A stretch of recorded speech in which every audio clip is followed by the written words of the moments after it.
Prophecies about the end of the world can attract a lot of interest from people, most of whom are deeply concerned about trying to uncover who is controlling the world and how they are going about doing it. There is a never-ending supply of videos about how we're being deceived by big government, big business, and a corrupt media, the ruling elite.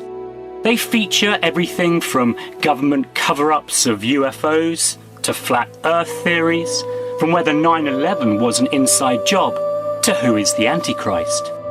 However, discussions about these topics almost universally fail to provide the all-important solutions to the most important problems facing the world today. If we leave the real solution out of the picture, we can become derailed and end up supporting a more subtle, widespread conspiracy without even realizing it. In this video, we will expose this greater conspiracy, which nearly everyone is involved in, and we will reveal how to combat it. But first, we will run through 5 key ways in which people support and contribute to the deeper underlying conspiracy.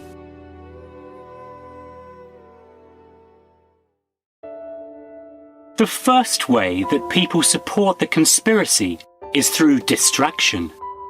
The devil loves to get us searching down rabbit holes in order to lose sight of the bigger picture.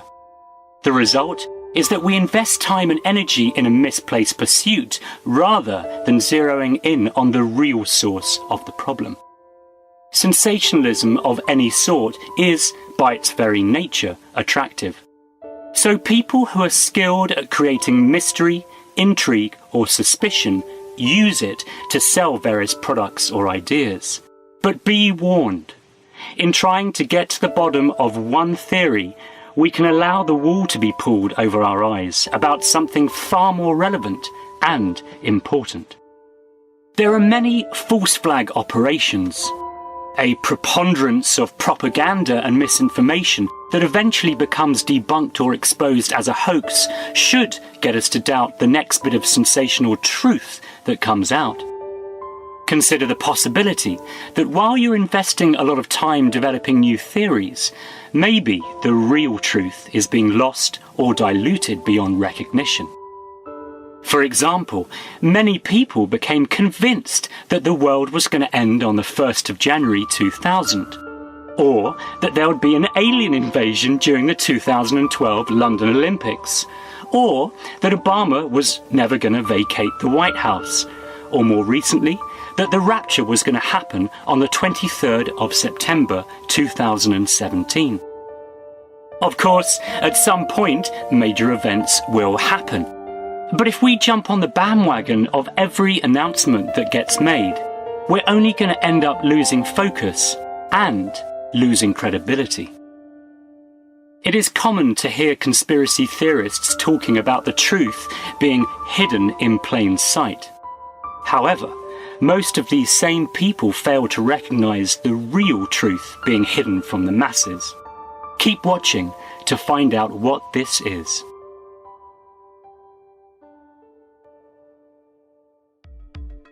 The second way that people perpetuate the conspiracy is through pride.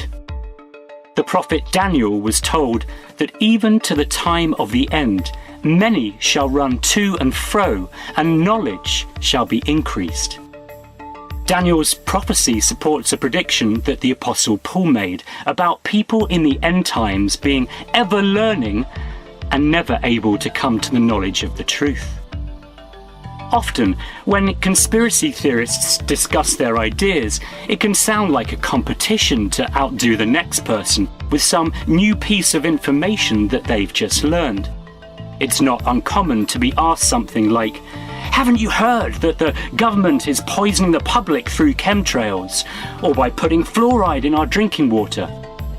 People like to give the impression that they're experts about what is really going on. Knowledge has indeed been greatly increased in these last days, as more and more information, and a lot of misinformation too, has become available on the internet. There is almost no end to what people can find out or convince themselves that they've dug up through so-called research. However, unless we are willing to be changed by the truth, often in very fundamental ways, any knowledge we obtain is likely to be more of a hindrance than a help in solving the real problems of the world and the real problems in our own lives. All that knowledge can get us so puffed up with pride that it can block out our ability to recognize what is subtly going on behind the scenes of our own rather limited knowledge. In some cases, it may be true that we know more about what is going on than the next person. However, it is easier to accumulate knowledge about the problems in the world than it is to live out the solutions to those problems. Unless we do the latter, our knowledge is pretty much useless, and we're more likely to end up perpetuating the problems while deceiving ourselves that we're a part of the solution.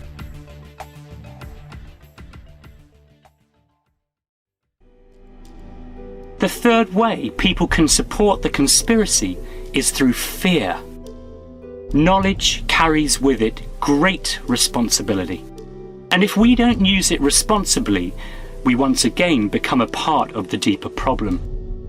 In the Revelation, John is given a little book to eat, which starts off tasting sweet in his mouth, only to become bitter in his belly. That book is the Revelation itself, but it can also relate to almost any new revelation that we get. There can be an almost insatiable desire to know more truth or to uncover more of the global agenda. It's exciting. But the more we know, the more we need to act on what we know. The less we act, the more fearful we will become. This is the bitter element of truth. All truth carries with it a corresponding responsibility. As the mask of the beast comes off, we're given greater revelation of the evil behind the system. Little by little, the devil himself is going to do this in order to get people to accomplish his purpose through fear. The prophet Isaiah said, "Do not call conspiracy everything this people calls a conspiracy. Do not fear what they fear, and do not dread it." When people focus on all the evils and conspiracies going on in the world, they usually end up actually glorifying the devil. Uncovering evil is useless unless it results in us acknowledging ultimate good. If we are to fear anyone, we should fear God. Fear of God is described as the beginning of wisdom. The more we trust and follow Him, the less fear we will have of anything or anyone else.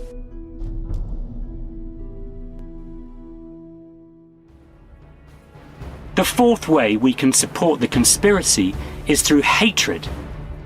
We can become so consumed with pointing fingers at the banking cartels or at secret societies like the Illuminati or the Freemasons. And we can become so obsessed with accusations and dreams of wiping out these tyrants that we never get around to dealing with the tyrants within ourselves. The evil goes much deeper than the Rothschilds and the Rockefellers, who are just humans controlled by Satan. Our fight is not against people like them, but against demonic spiritual forces like pride, fear and hatred. These real rulers of the darkness in the world have really infected all of us. The people in power may be more responsible and more complicit in the global conspiracy than we are, but this does not stop us from being responsible and complicit too. Throughout history, people who have tried to oust corrupt governments and powers through violence and hatred have rarely ended up offering something better. In many cases, they became as corrupt, or even worse, than the governments which they overthrew. The real revolution is not won by weapons of war, but by allowing the truth to change our hearts. Only through personal change can we demonstrate a more noble way for others to follow.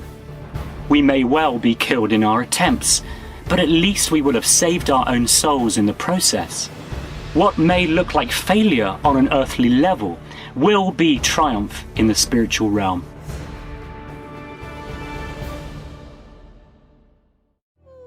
The fifth and final way in which we can allow ourselves to support the global conspiracy is through our greed.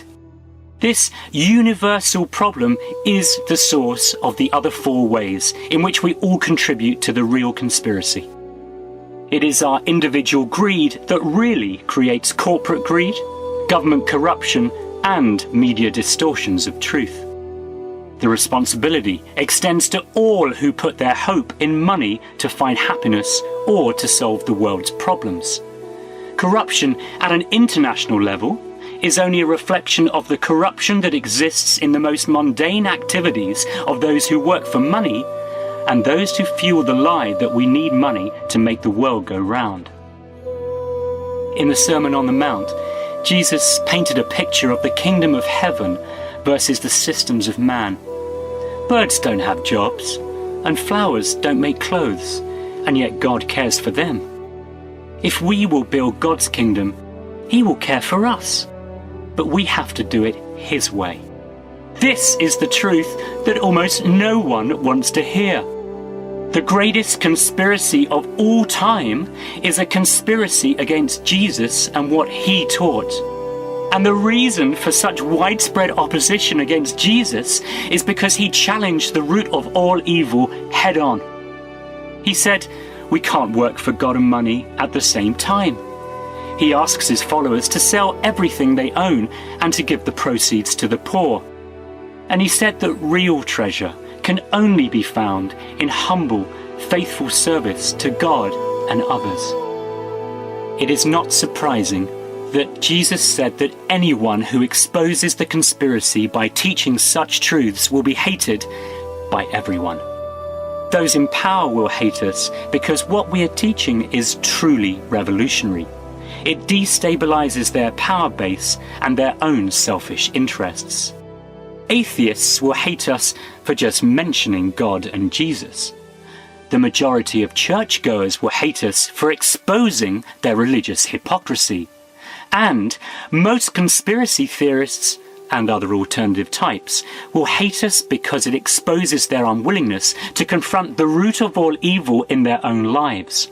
At the core, many of them are just like everyone else, even if they are functioning only at a micro level of what is happening in the macro world. In conclusion, we have identified 5 ways in which we can each support the real global conspiracy. Firstly, we do it through allowing ourselves to become distracted from the truth and by focusing on the wrong things. Secondly, we contribute to the real conspiracy through becoming proud about our perceived knowledge while refusing to be transformed by the greater truth which has been left out. Thirdly, we contribute to the real conspiracy through allowing ourselves to be governed by fear by focusing on evil rather than focusing on God's solution. Fourthly, we contribute to the real conspiracy by becoming hateful towards those we perceive as being behind the conspiracy in order to distract attention from our own responsibility. And lastly, we contribute to the real conspiracy through our greed, which leads us to support the money myth, which is the greater conspiracy itself. Until we have recognized the root of all evil and have attacked it in ourselves, we will have no real answers. The global conspiracy is ultimately a conspiracy against Jesus Christ and His teachings. This revelation is not just one more conspiracy theory. Our eternal destiny depends on us acting on what Jesus has told us about creating a new world called the Kingdom of Heaven while there is still time. Please, won't you join us in doing that and thus bring real hope to the world?